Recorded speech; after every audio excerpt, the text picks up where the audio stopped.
Introdução à série. Acorde e viva. Ninguém nasceu predestinado a ser feliz, sofrer devido ao medo e à preocupação, viver na pobreza, ter má saúde e sentir-se inferior e rejeitado. Deus criou o ser humano segundo sua própria semelhança e nos presenteou com o poder de vencer a adversidade e alcançar felicidade, harmonia, saúde e prosperidade. O poder que enriquecerá sua vida reside em seu próprio interior, e o método para utilizá-lo na obtenção de benefícios não é nenhum mistério insondável. Afinal, vem sendo ensinado, escrito e praticado há milênios, e pode ser encontrado nos livros dos antigos filósofos e das grandes religiões. Está nas escrituras judaicas, no Novo Testamento dos cristãos, no Corão maometano, no Bhagavad Gita dos hindus e nos textos de Confúcio e Lao Tse. Os teólogos e psicólogos contemporâneos já escreveram centenas de livros para nos ensinar a fazer o poder interior trabalhar em nosso benefício. Esta é a base da filosofia do Dr. Joseph Murphy, um dos maiores e mais afamados escritores e palestrantes do século XX. Ele não foi apenas um clérigo, mas uma figura de destaque na moderna interpretação das escrituras e de outros escritos religiosos. Sendo ministro-diretor da Church of Divine Science em Los Angeles, suas palestras e sermões eram assistidos por um grande número de pessoas, entre 1.300 e 1.500 a cada domingo. Milhares de ouvintes sintonizavam seu programa diário no rádio. Ele escreveu mais de 30 livros, dos quais O Poder do Subconsciente, que, publicado pela primeira vez em 1963, tornou-se rapidamente um best-seller, ainda hoje considerado um dos melhores manuais de autoajuda já escrito. Milhões de exemplares foram e continuam sendo vendidos no mundo inteiro. Devido ao enorme sucesso desse livro, o Dr. Joseph Murphy foi convidado a proferir palestras em vários países.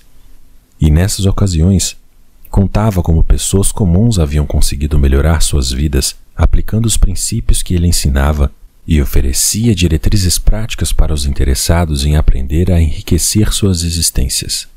O Dr. Joseph Murphy foi um dos propositores do movimento New Thought, Novo Pensamento, que surgiu no final do século XIX e início do século XX. Desenvolvido por muitos filósofos e pensadores que estudaram o fenômeno e ensinaram, praticaram e escreveram sobre um modo novo de encarar a vida.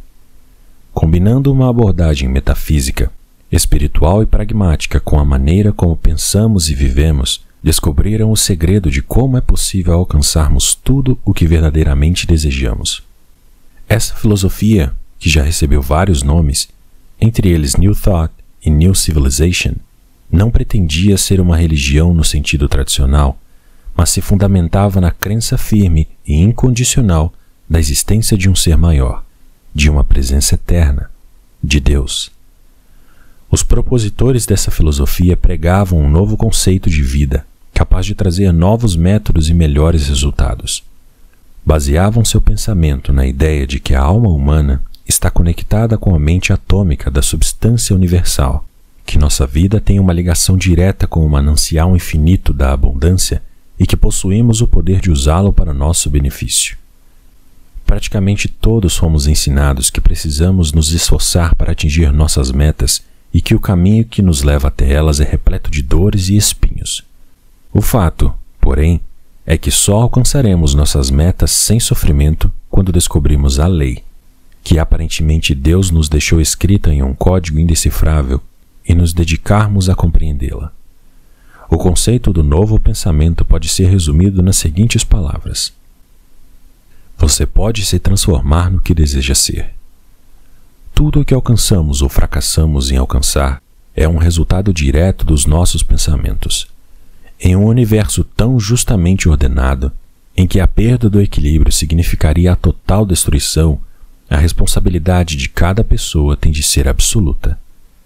Nossas forças e fraquezas, pureza e impureza, são só nossas, de mais ninguém, e por isso só podem ser modificadas por nós mesmos. Toda a felicidade e sofrimento tem origem no nosso interior. Somos o que pensamos, Se continuarmos a pensar do mesmo jeito, nunca nos modificaremos. Existe um único modo de agir que nos permitirá crescer, conquistar e realizar. Temos de elevar nossos pensamentos. Só continuamos fracos, objetos e miseráveis quando nos recusamos a modificar nosso modo de pensar. Todos os feitos, quer tenham sido realizados nos âmbitos empresariais, intelectuais ou espirituais, são resultados do pensamento dirigido, redigido pela mesma lei e obtidos pelo mesmo método. A única diferença está no objeto que foi alcançado. Acredita-se, porém, que os que conseguem pouco se sacrificam pouco, os que alcançam muito têm de se sacrificar muito, e os que gostariam de conquistar muito mais precisam se sacrificar demais. Novo pensamento significa uma nova vida, um modo de viver mais saudável, mais feliz e gratificante em todos os aspectos e expressões possíveis. Uma nova vida está prometida nas milenares e universais leis da mente e no modo como a infinita espiritualidade atua dentro do coração e mente de todos os seres humanos. Na verdade, não existe nada atual no novo pensamento, porque ele é tão antigo como a criação do homem. Ele passa a ser novo para nós quando descobrimos as verdades da vida que nos libertam da carência, da limitação e da infelicidade.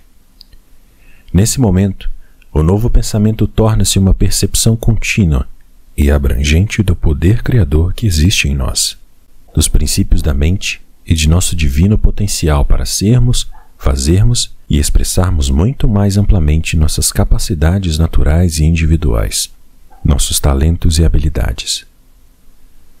O fundamento do princípio da mente é que novos pensamentos, ideias, atitudes e crenças criam novas condições.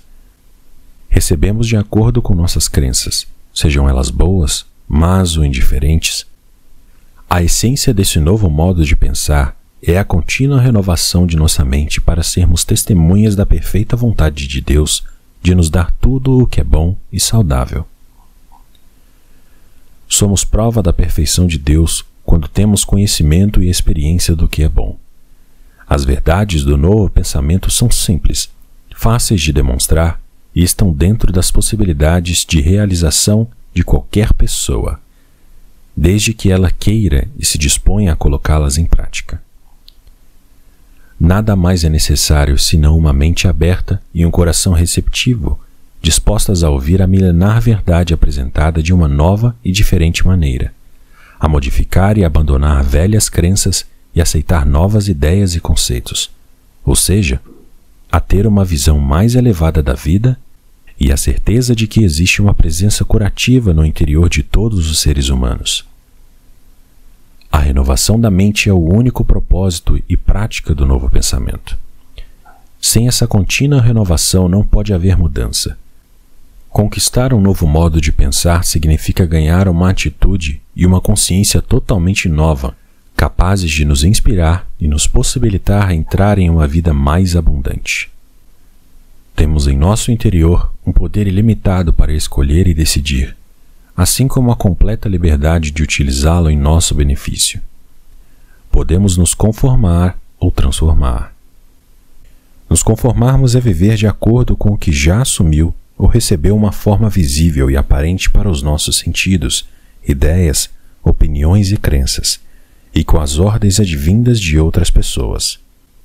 Conformar-se é viver e ser regido pelos instáveis e passageiros modismos e condições do momento presente. A simples palavra conformação sugere que nosso atual ambiente tem uma forma cuja existência não devemos nem podemos negar. Estamos todos cercados de injustiças, impropriedades e desigualdades, e não é incomum nos envolvermos nelas, até porque acreditamos que devemos enfrentá-las com coragem e honestidade, e fazemos o melhor possível para resolvê-las com a integridade e a inteligência que possuímos no atual momento.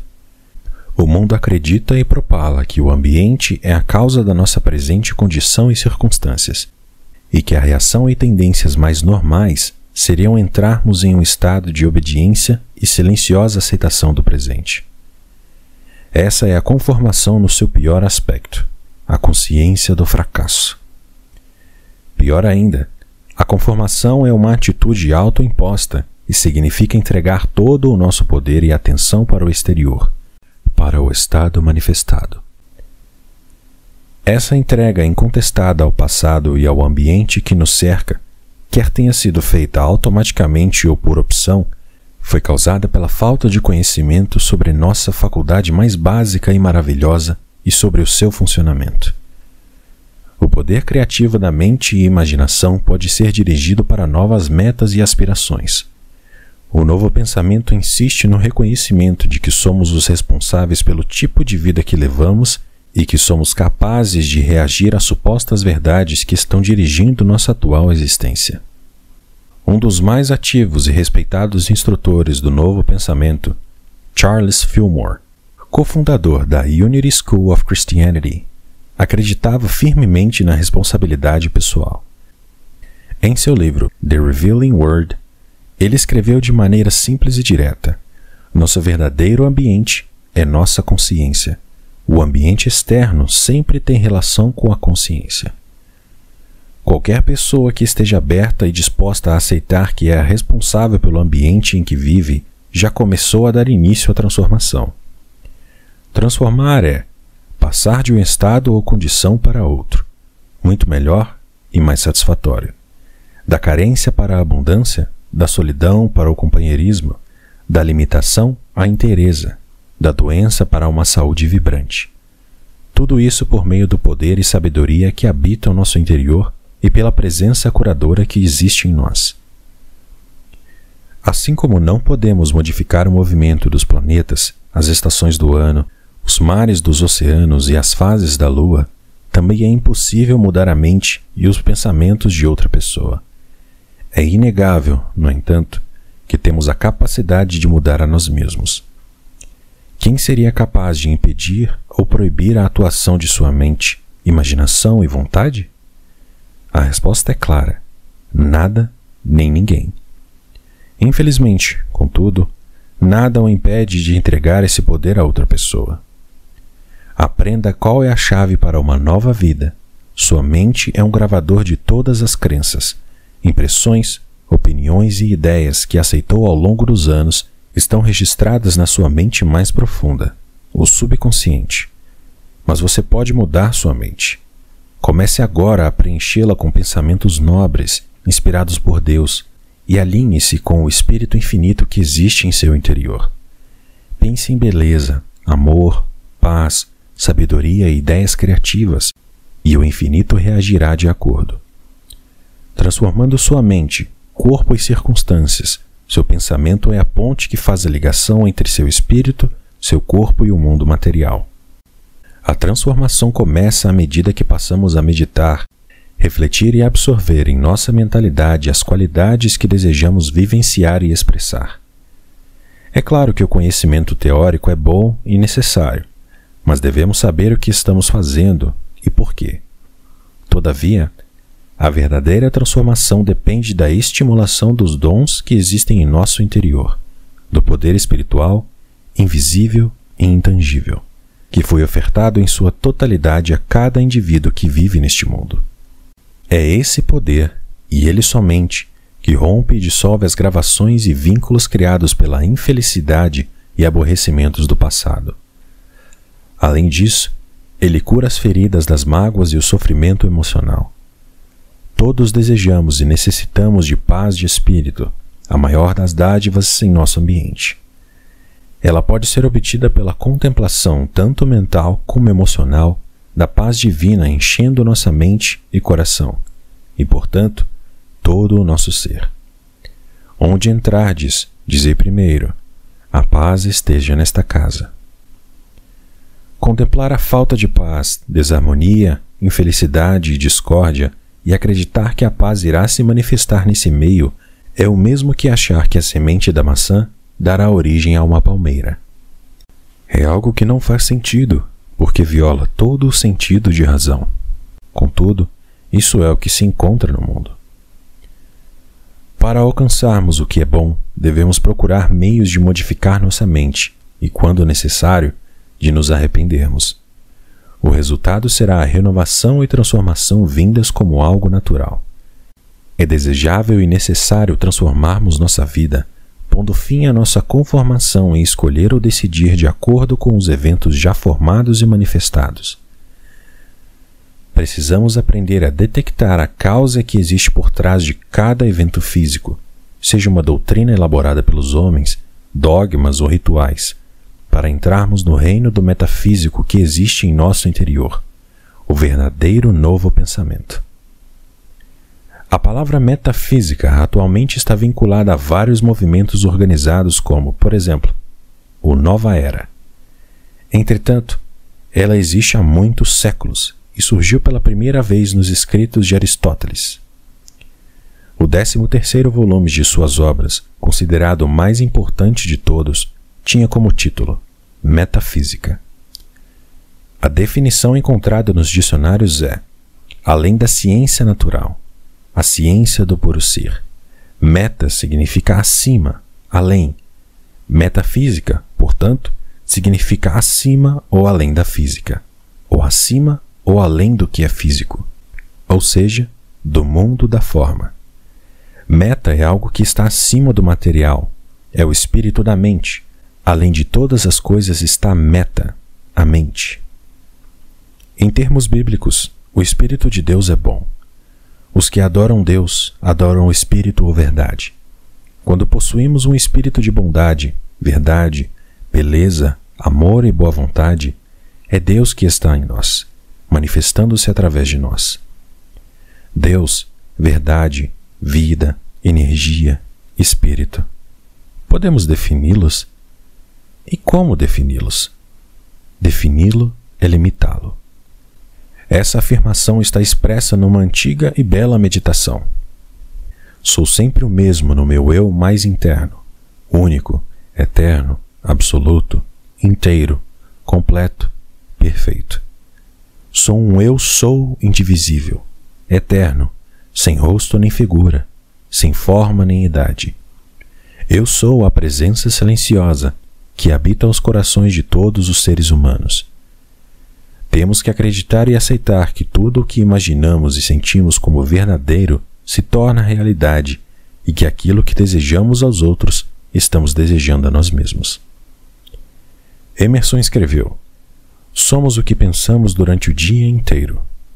Em outras palavras, e explicando melhor, espírito, pensamento, mente e meta são expressões da presença e poder criativos, e tal como ocorre na natureza, leis físicas, qualquer elemento pode ser usado tanto para o bem como para o mal. Por exemplo, não podemos viver sem água, mas muitos se afogam nela.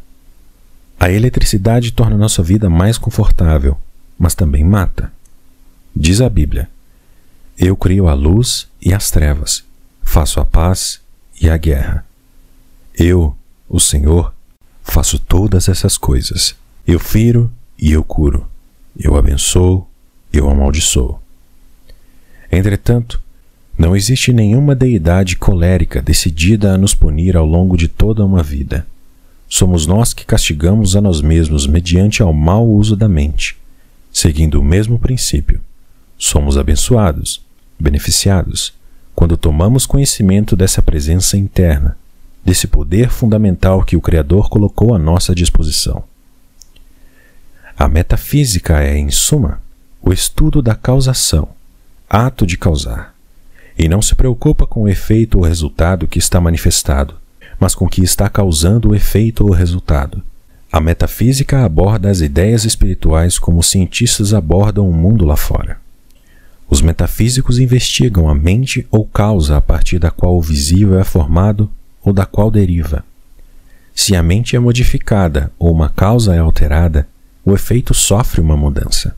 Em minha opinião, a força e beleza da metafísica é que ela não está confinada a qualquer credo particular, mas o fato de ser universal. Alguém pode professar a religião judaica, cristã, muçulmana ou budista e ser ao mesmo tempo um metafísico. Muitos poetas, cientistas e filósofos afirmam ser ateus ou agnósticos, mas são profundamente humanistas, o que significa que têm uma crença metafísica. Jesus era um mestre da metafísica, compreendia a mente e a utilizava para elevar, inspirar e curar os outros. Quando perguntaram ao Mahatma, grande alma, Gandhi, qual era sua religião, ele respondeu: sou cristão, judeu, budista, hindu, eu sou todas essas coisas. A expressão novo pensamento tornou-se popular e generalizada. Ela é usada em muitas igrejas, centros, grupos de oração e diferentes instituições, e hoje pode ser considerado um movimento metafísico que nos revela que existe a unicidade ou unidade dos seres humanos com a vida infinita e que cada indivíduo possui dignidade e valor inatos. Nele, a ênfase é colocada sobre o indivíduo e não sobre uma função ou entidade. Não há nenhuma novidade no novo pensamento, porque a metafísica é a mais antiga das abordagens religiosas. Eu sou, vim para trazer vida e vida em abundância. A metafísica revela nossa identidade de filhos do infinito e afirma que somos amados e temos valor espiritual pelo simples fato de sermos partes necessárias do todo Criador, que é uno. A metafísica nos permite voltar à nossa divina fonte e nos ajuda nessa empreitada, pondo fim à sensação de separação e alienação, de vivermos vagando em um deserto estéril e hostil. A metafísica sempre esteve à disposição dos seres humanos e espera pacientemente pelo momento em que cada um irá descobri-la e utilizá-la. Milhares de pessoas foram apresentadas à metafísica por diferentes instrutores. Ela evoluiu pouco a pouco e, de maneira geral, considera-se que em sua forma atual foi introduzida por Phineas P. Kimball, que relatou suas experiências com a mente humana em um fascinante artigo da revista New Thought Magazine, em 1837. Depois de experimentar o mesmerismo por vários anos, Kimball concluiu que era o condicionamento da mente subconsciente, não o hipnotismo, o responsável pelas mudanças observadas. Apesar de Kimball não ter tido grande educação formal, era um autor prolífico e publicava diários minuciosos sobre seu trabalho. Com o passar do tempo, tornou-se um ávido leitor da Bíblia e conseguiu reproduzir 2/3 das curas descritas no Antigo e no Novo Testamentos. Descobriu também que havia grande confusão sobre o verdadeiro significado de muitas passagens bíblicas, confusão que era a responsável pela má compreensão e má interpretação dos feitos de Jesus Cristo. Ao longo do século XX, muitos autores, instrutores, ministros de igrejas e palestrantes contribuíram para a divulgação do movimento Novo Pensamento. O Dr. Charles E. Braden, da University of Chicago, chamou-os de espíritos rebeldes, porque entendeu que esses homens e mulheres estavam fomentando uma rebelião contra as religiões estabelecidas, contra o dogmatismo, rituais, credos e inconsistências que só serviam para causar medo nos fiéis. O próprio Dr. Braden acabou expressando sua insatisfação com a situação existente e decidiu-se a não mais se conformar com ela. O novo pensamento é a prática individual das verdades da vida dentro de um processo gradual e abrangente. Podemos aprender muito pouco a princípio e muito mais no futuro próximo. Entretanto, jamais atingiremos o ponto em que não existirá nada mais para ser descoberto, porque o processo é infinito, ilimitado e eterno. O tempo não é impedimento, porque temos toda a eternidade para aprender. Muitos se impacientam consigo mesmos e com seus aparentes fracassos. Entretanto, ao olharmos para trás, descobrimos que houve períodos de real aprendizado e nos propomos a não repetir os mesmos erros. Se o processo está lhe parecendo lento demais, lembre-se, na paciência, tome posse de tua alma. No livro do Dr. Murphy, Orar é a Solução, ele salienta que o céu pode ser considerado a consciência ou percepção, e a terra, a manifestação. Seu novo céu é seu novo modo de encarar as coisas, a nova dimensão da sua consciência que o faz ver que no absoluto tudo é bênção, harmonia, amor infinito, sabedoria, paz eterna e perfeição. O processo de se identificar com essas verdades vence o medo, e ao aumentar nossa fé e confiança, nos torna mais fortes e seguros. Os livros que constituem essa série apresentam combinações das palestras, sermões e transmissões radiofônicas nos quais o Dr. Murphy ensinava as técnicas para elevar ao máximo seu potencial por meio do poder do subconsciente. Como o Dr. Murphy era um ministro protestante, muitos dos seus exemplos e citações são extraídos da Bíblia. Mas os conceitos que essas citações ilustram não devem ser considerados sectários, porque as mensagens que elas transmitem são universais e encontram-se nos ensinamentos da maioria das religiões e filosofias. O Dr. Murphy muitas vezes reiterou que a essência do conhecimento é a lei da vida, a lei da crença. Não é uma crença católica, protestante, muçulmana ou hindu, mas a certeza no mandamento mais simples e puro: faça aos outros o que quiser que lhe façam. A doutora Jane Murphy, esposa do Dr. Murphy, continuou o ministério do marido depois de sua morte em 1981. Em uma palestra proferida em 1986, ela reiterou sua filosofia. Quero ensinar homens e mulheres sobre a origem divina de todos nós e sobre os poderes que reinam em nosso interior. Quero que saibam que esse poder é interno e que eles são seus próprios salvadores, porque ao usá-lo, conseguirão alcançar sua própria salvação. Essa é a mensagem que a Bíblia nos transmite, mas poucos têm consciência dessa verdade. Vivemos mergulhados em uma confusão gerada por interpretações literais e erradas das verdades transformadoras que a Bíblia nos oferece.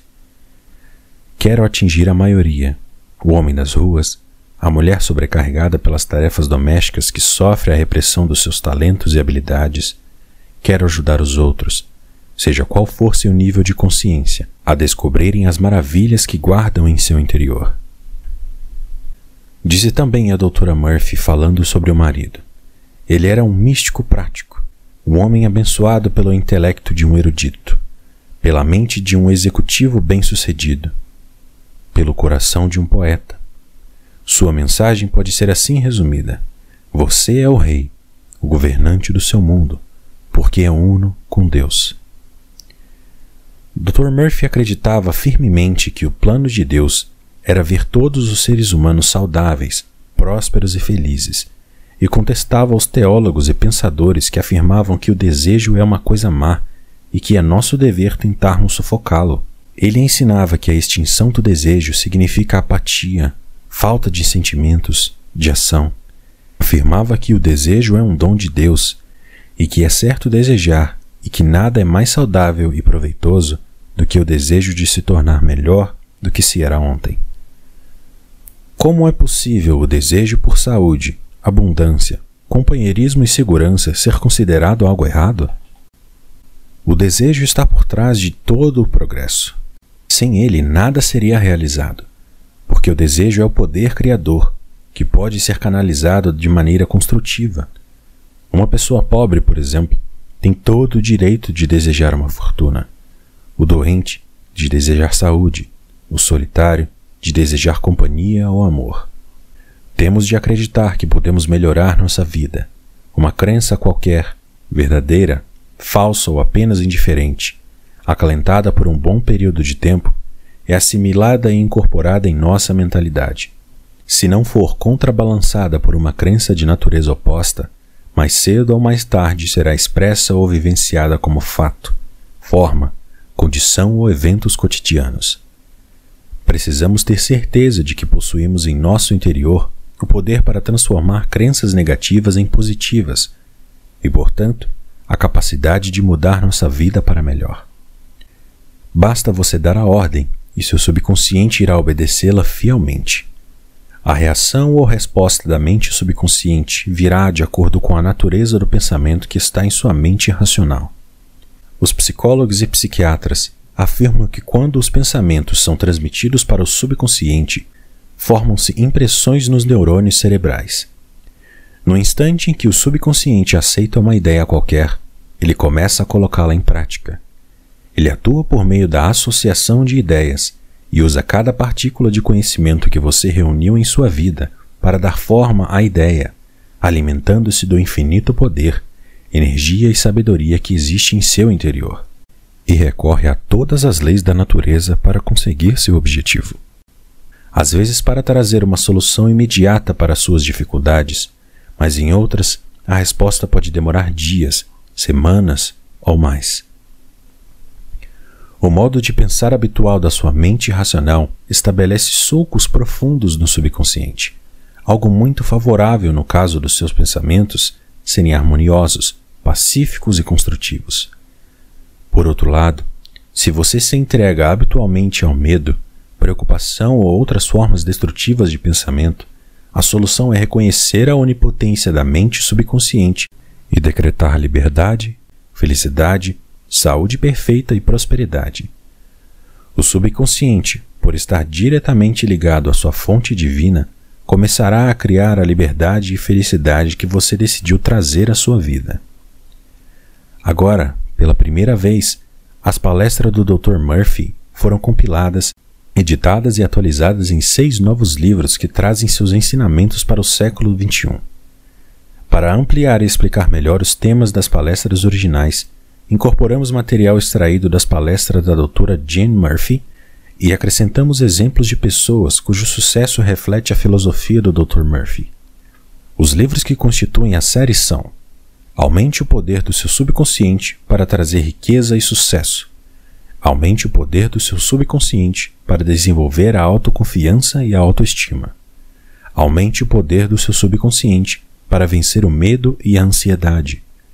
Aumente o poder do seu subconsciente para ter saúde e vitalidade.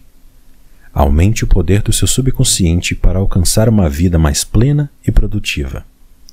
Aumente o poder do seu subconsciente para conquistar uma vida mais espiritualizada. A simples leitura desses livros não vai melhorar sua vida. Para extrair o máximo do seu potencial, você terá de estudar atentamente esses princípios, aceitá-los no fundo do seu coração, integrá-los à sua mentalidade e aplicá-los como parte integrante da sua maneira de encarar todos os aspectos de sua vida.